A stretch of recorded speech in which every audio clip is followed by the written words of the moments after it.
ನೋಡ್ರಿ, ಒಂದು ವಚನ ಏನಪ್ಪಾ ಅಂತಂದ್ರೆ, ನಾವು ಹೊಲಸು ತಿನ್ನೋದ್ರಿಂದ ಒಲೆಯಾಗಲ್ಲ, ಹೊಲಸಾಗಲ್ಲ.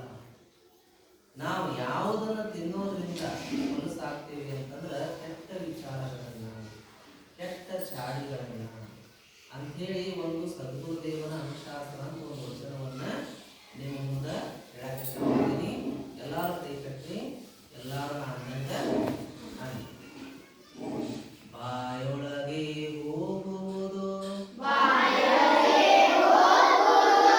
ಹೊಲಸು ಮಾಡುವುದಿಲ್ಲ, ಬಾಯಿಂದ ಬರುವ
ಶಿಕ್ಷಣ.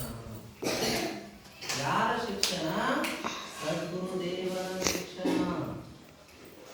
ಅರ್ಥಾತ್ ಈ ವಚನವನ್ನ ಆ ದೇವರು ಬರೆಯುವಂತ ನಾನು ಅನೇಕ ವಚನಗಳನ್ನು ಬರೆದಿದ್ದೆ. ಸುಮಾರು 50-60 ವಚನಗಳನ್ನ ನಾನು ಸ್ವಂತ ಬರೆದಿದ್ದೇನೆ. ಅವು ಯಾವಾಗ